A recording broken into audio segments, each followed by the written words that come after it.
I'd like to call a regular scheduled council meeting of December the 2nd, 2025 to order. Item number 2 on the agenda is a public hearing, 2.1. So good evening. This is a continuation of the public hearing for Bylaw PD-02-2025. Public hearing was originally opened on November the 24th, 2024. However, due to technical difficulties which prevented electronic engagement, the hearing was recessed before any procedural steps or presentations could take place. The public hearing was rescheduled to reconvene this evening, December the 2nd, 2024 at 6 o'clock p.m. We will now proceed with the public hearing in full, beginning with the standard procedural outline. Before we begin, please note that this public hearing is being recorded and live streamed on the Town of Redwater's official YouTube channel. I call a public hearing for Land Use Bylaw PD-02-2025 to order at 6:01 p.m. I would first like to have each member of council and staff introduce themselves. I am Dave McRae, Mayor and Chair of the public hearing. Councillor Olson. Councillor Rob Olson. Councillor Tina Cosby. Councillor Dwayne Spicer. Councillor Connie Butcher. Councillor Paul Brown. Councillor Mel Smith. Mr. Van Buell. I'm Ken Van Buell. I'm the CAO for the Town of Redwater. Thank you. Trina Lane, Land Use Economic Development Officer for the Town of Redwater. Chris Cook, Utility Supervisor. Jeremy Pifko, Parks and Facilities Supervisor. Allegra Tingley, General Manager, Corporate Services. Ghana Davison, General Manager of Operations. Charity Melnick, Community Services Supervisor.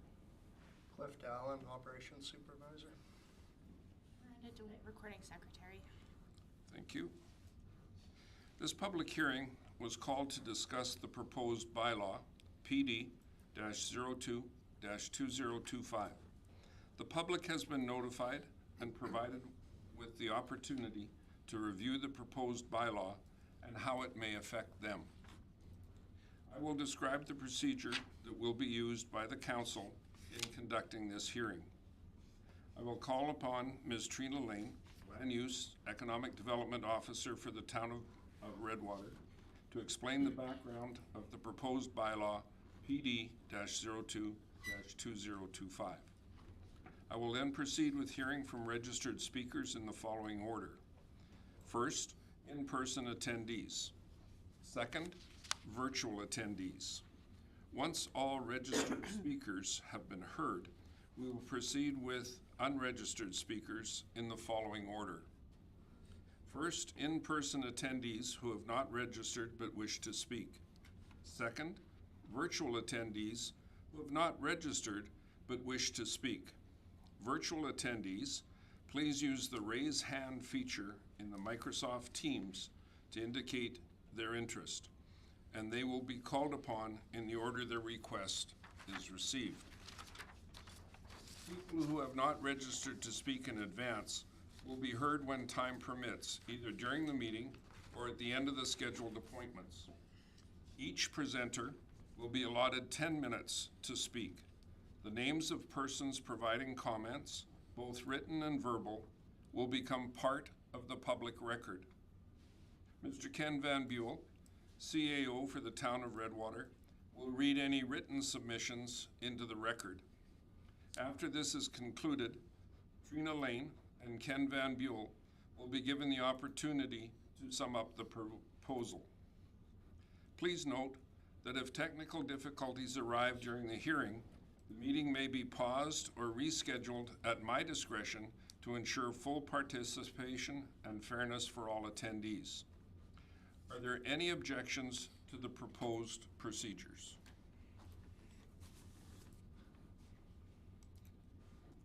If not, we will move on to item 2 on the agenda, explanation of purpose of hearing. The purpose of bylaw PD-02-2025 is to amend and consolidate the existing land use bylaw PD-01-2023 and any amendments for the purpose of regulating the use and development of land and buildings within the town of Redwater. I will call upon Ms. Lane to outline the background to the proposed bylaw. Ms. Lane. Thank you, Mr. Mayor and Council. The purpose of this bylaw is to amend and consolidate Land Use Bylaw PD-01-2023, being the new Land Use Bylaw that came into effect on January 1st of 2024. There has since been 2 amendments to that Land Use Bylaw, one in 2024 and one in early 2025. Feedback received from this public hearing will provide an opportunity to amend the Land Use Bylaw and consolidate it as appropriate. The main proposed amendments are as follows. To amend the maximum height for accessory buildings from 4 meters, 13 feet, to 4.5 meters, 15 feet in sections 2.2, the residential low density, residential medium density, residential high density, and in the R-RE, the recreational density. To add the following direct control district, DC1, the Willows North, attached as Schedule A to Part 2, Land Use Districts after Section 2.14, Resort Recreational District, as Section 2.15, Direct Control District into the Willows North. The Town of Redwater Land Use District map will be amended by redistricting those same lands, the above lands, which are currently within the medium density district, to direct control to the Willows North. And that Part 3, under General Regulations, Section 3.4, corner lots, double fronting lots, and sightline protection areas will be amended to provide clarity to lot definitions and ease of reference. And finally, to add a section for fencing in residential districts to provide clarity regarding the regulations for fencing and land use bylaw requirements, and to amend various definitions within the land use bylaw to provide clarity and further define lot types. We are also anticipating presenting this new bylaw to Council for second and third reading on December 16th of 2025. Thank you, Mr. Mayor and Council. Thank you. I will now call upon those persons who have registered to speak. Mr. Chairman, administration did not receive any requests to speak in person or virtually at the public hearing. Is there anyone attending in person who wishes to speak to council regarding proposed bylaw PD-02-2025?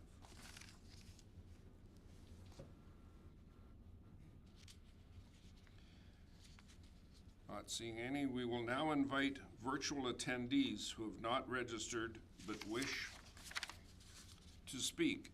Is there anyone attending virtually who wishes to speak to council regarding proposed bylaw PD-02-2025? Please use the raise hand function if you to indicate your desire to speak. There's nobody online. Okay, thank you. Is it simple? I will now call upon Ken Van Buell, our Chief Administrative Officer, to read into the record any written comments that were received regarding proposed bylaw PD-02-2025.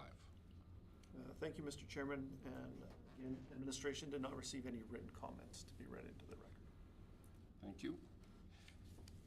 Since there are no further speakers or submissions, I will now give Ms. Lane and Mr. Van Buell the opportunity to sum up the proposal. I have no further submissions, Mr. Mayor. Thank you. Mr. Mayor, if I could, members of council, so I think it's important to note that our bylaw, as we intended it when we did the remake a few years back, we always intended this bylaw to be a living document, so to speak. And one of the things that we committed to was that we would take a look at this bylaw a couple times a year and just make sure that it's working. There have been a couple, and these amendments reflect that. We have had some comments, especially as it relates to the council direct control district that we want to put back into the land use bylaw. Somehow in our in our original report back to the public, we didn't get feedback when we wanted to take this out. The landowners at the time missed it, and we didn't pursue it that rigorously because, quite frankly, council direct control districts are generally, they are few and far between would be a good terminology, and they're very seldom requested by a developer. Because when they are requested by a developer, it puts the total control in council's hands. And it really bypasses a step where if there's any variances to what happens in that direct control area, if there is a request for variance, it doesn't go to the MPC. It comes back to council as a direct control. So that's kind of the nuance in this and why we hesitated having it into the bylaw in the first place. The owners of the land through their representatives have asked to have it be put back, and we've made a few changes just to get the wordings correctly because we have changed some definitions. We have run it by the proponents, and they are in agreement with that piece of the bylaw. The way this came up for the amendments to be made into the existing land use bylaw is there was actually a request for development permits that we had to deny because it didn't meet the bylaw, but it met the conditions under the old council direct control. So it is our hope that, and it is our expectation that once these amendments to the bylaw are put through, we will see development permits for that area start to occur. That's probably,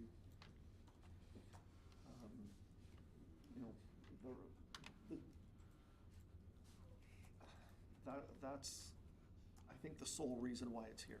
If there wasn't those requests for development permits as per the old bylaw, we wouldn't have brought this forward, but it was a direct request for that. And the fencing, again, I think we've talked about the fencing. There's some ambiguity in our current bylaw about, especially on corner lots or double fronting lots, et cetera, et cetera. What's a front yard? What's a side yard? What's a rear yard? And I think this wording really captures that and makes it a lot easier to read for both public and, quite frankly, administration as well. And I'll leave it at that.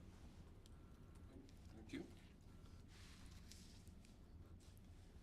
Thank you, Ms. Lane and Mr. Van Buell.